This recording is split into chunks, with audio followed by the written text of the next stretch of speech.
अच्छा जनाब, तो लॉ ऑफ डिमांड अभी हमने डिस्कस किया, स्टेटमेंट डिस्कस किया और ये बात डिस्कस की कि प्राइस और क्वांटिटी डिमांड के दरमियान जो रिलेशनशिप है वो इनवर्स या नेगेटिव है। फिर कुछ फैक्टर्स को हम कांस्टेंट अज्यूम करते हैं, इनको हम assumptions of law of demand कहते हैं। अब आते हैं, मैंने आपको अभी बताया कि जैसे जो है वो कि जब आप किसी लॉ को एक्सप्लेन करते हैं तो यूजुअली आप जो है वो चार काम करते हैं। स्टेटमेंट लिखते हैं, स्टेटमेंट लिखने के बाद आप जो है वो अजम्पशंस बयान करते हैं और इसके बाद आप जो है वो शेड्यूल कंस्ट्रक्ट करते हैं और इसके बाद आप ग्राफ बनाते हैं। तो अब हम आते हैं डिमांड शेड्यूल की तरफ। डिमांड शेड्यूल दरअसल क्या है? डेफिनेशन आपके सामने लिखी हुई है। Demand schedule shows the quantity of a good or services which buyers would be willing and able to purchase at various prices।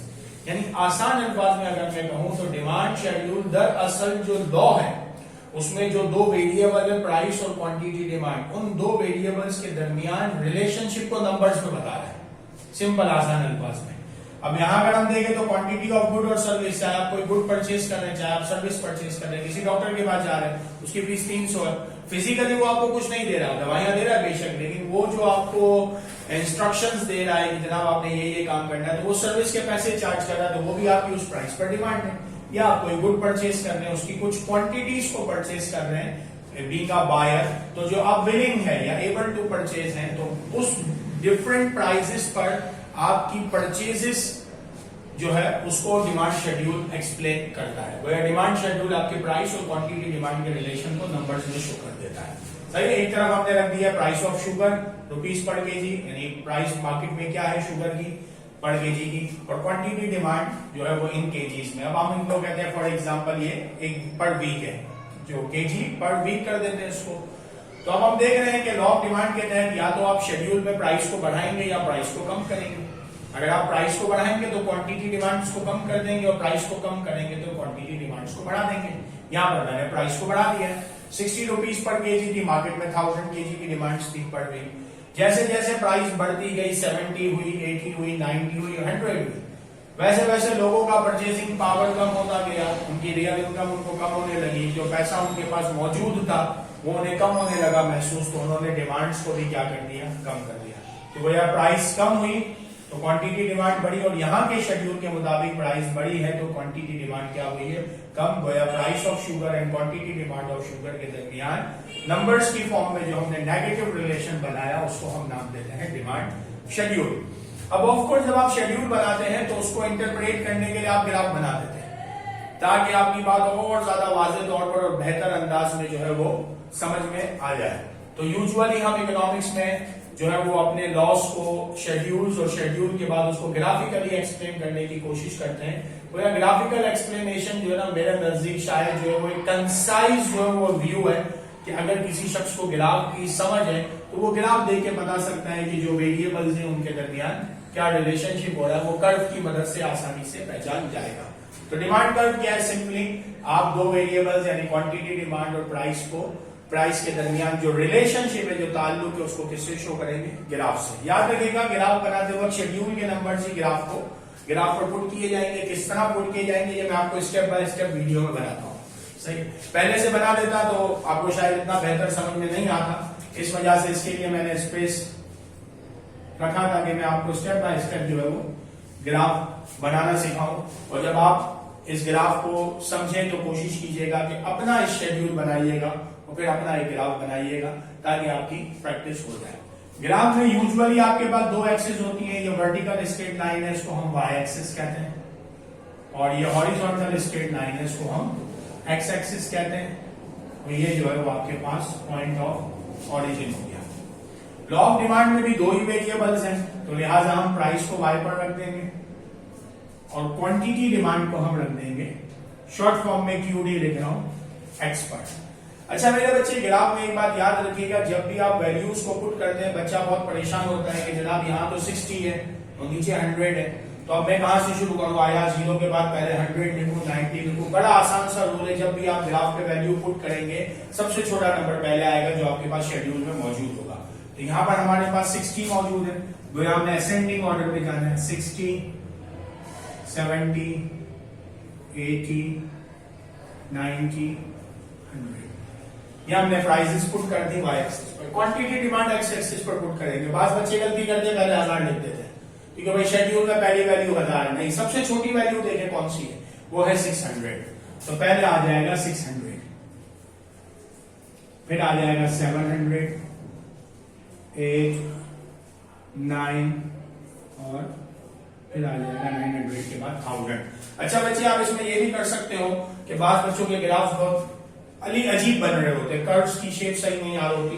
वजह क्या होती है, आप डिस्टेंस सही नहीं रखते। मैंने तो एक रैंडमली बनाया है, पर जब आप कॉपी में या पेपर में अटेम्प्ट करें तो जो डिस्टेंस यहाँ रखे वो सब में सेम रखे। मिसाल के तौर पर ये 2 सेंटीमीटर है तो यहाँ भी 2, फिर यहाँ भी 2, तो इससे क्या होगा, तमाम डिस्टेंसेज जब सेम होंगे तो आपका कर्व एग्जैक्टली बिल्कुल जो है वो दुरुस्त बनेगा। अब शेड्यूल को सामने देखते हुए ग्राफ को ड्रॉ कर देते हैं। प्राइस जब आपके पास 60 रुपीज थी, क्वांटिटी डिमांड थी 1000, मैं 60 को 1000 से मिला देता हूँ।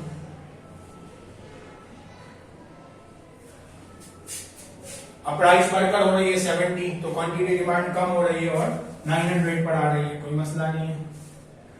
That's 70 and that's 900. Then 80,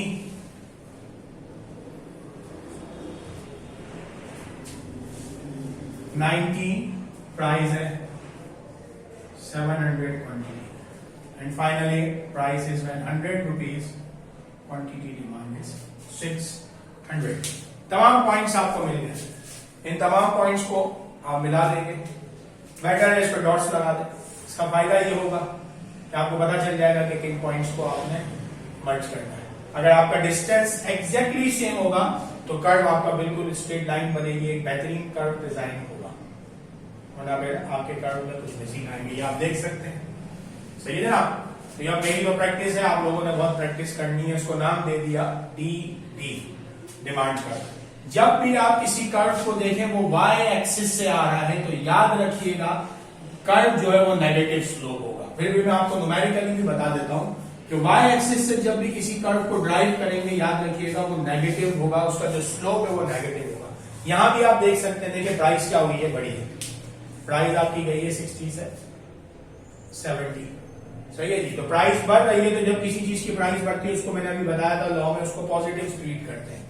तो उस प्राइस पर देखिए 60 पर हमारी डिमांड थी 1000 और 70 पर हमारी डिमांड है 900, गोया हमारी डिमांड्स कम हो रही है। तो जो चीज कम होती है उसको माइनस से डिनोट करते हैं, जो बढ़ती है प्लस से, plus minus minus.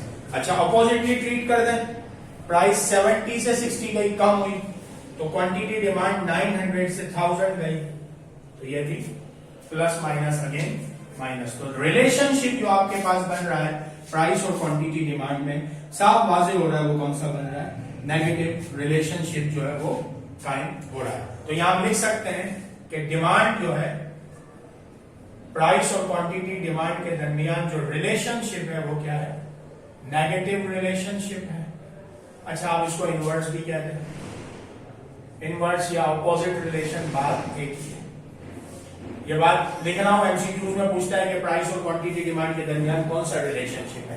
Sometime negative लिख देता है, वो 3 अलग ऑप्शन दे देता है, समटाइम इनवर्स लिख देता है, 3 अलग ऑप्शन दे देता है, समटाइम ऑपोजिट लिख देता है, तो आपको याद रखना है। सेकंड जो बात यहां से समझ में आई, क्योंकि जब आप किसी 2 वेरिएबल के दरमियान रिलेशन बनाते हैं तो स्लोप जो है वो दरअसल उन 2 वेरिएबल्स के दरमियान रेट ऑफ चेंज को बता रहा होता है। तो इसीलिए हम कहते हैं कि डिमांड कर्व जो है उसका जो स्लोप है वो क्या है, नेगेटिव स्लोप है। नेगेटिव स्लोप क्यों, आप देखें जब आपकी प्राइस क्या हुई, अगर मैं इसको रिवर्स देख रहा हूं, ये प्राइस आपकी क्या हुई है 100 रुपीज पर कितनी है 600। जैसे ही प्राइस 90 हुई तो प्राइस नीचे आई तो देखिए डिमांड बढ़ी। तो ये रेट ऑफ चेंज आपके स्लोप के मुताबिक डेल्टा वाई हो जाएगा, ये आपका डेल्टा एक्स। और जब आप उसको सॉल्व करेंगे तो रिजल्ट आपका नेगेटिव आएगा। ये आप मैथमेटिक्स में पढ़ते हैं। तो जो स्लोप आया डिमांड कर्व का वो कौन सा आया, नेगेटिव आया। अच्छा जी, फिर एक एमसीक्यूज पूछता है कि डिमांड किसका फंक्शन है, तो याद रखिएगा demand is a function of price, क्योंकि डिमांड जो है वो चेंज जो होती है वो बुनियादी तौर पर किसकी वजह से होती है, प्राइस ऑफ द कमोडिटी। और फाइनल पेपर में सवाल पूछता है कि डिमांड कर्व का शेप कैसा होता है। तो बेटा ये देखें, ये मेरा उल्टा हाथ है और ये मेरा सीधा हाथ है। कर्व मेरा शुरू हो रहा है लेफ्ट साइड से और खत्म हो रहा है मेरे राइट साइड पर यहां पर आकर, और ये डाउनवर्ड आ रहा है। तो इसीलिए हम कहते हैं कि डिमांड का जो कर्व है demand curve slopes from, slope मैंने ऊपर बता दिया रिलेशन, लेफ्ट यानी मेरे उल्टे हाथ से शुरू हो रहा है वाई एक्सिस से, टू राइट। अब बाद बच्चे लेफ्ट टू राइट पे जो है वो राइट ऑप्शन कर देते हैं कि भाई लेफ्ट से स्टार्ट हो रहा है राइट पे खत्म हो रहा है। नहीं, लेफ्ट से स्टार्ट हो रहा है राइट पे खत्म होता है, तो ये कर्व भी तो है, ये भी लेफ्ट से स्टार्ट हो रहा है राइट पे खत्म हो रहा है, तो आप उसको डिमांड कर्व तो कहेंगे इलास्टिसिटी के हिसाब से, लेकिन ये ऑफिशियल डिमांड कर्व तो नहीं हुआ। तो लेफ्ट टू राइट के साथ आगे आप लिखेंगे डाउनवर्ड, इसीलिए बाज राइटर्स जो लिखते हैं demand curve is downward sloping, downward आ रहा है, नीचे की तरफ आ रहा है, और नीचे की तरफ आने की वजह से जो रिलेशन बन रहा है वो कैसा बन रहा है, नेगेटिव बन रहा है। उम्मीद करता हूं आपको लॉ ऑफ डिमांड का स्टेटमेंट, फिर उसकी अजम्पशंस, शेड्यूल और ग्राफ, जिसको हम ग्राफ कहें या कर्व कहें, वो आपको समझ में आ गया होगा। अगर ना समझ में आए तो वीडियो को एक बार फिर देखिएगा, फिर कोई प्रॉब्लम्स हो तो आप जो है वो डिस्कस कर सकते हैं। Thank you very much, Allah Hafiz.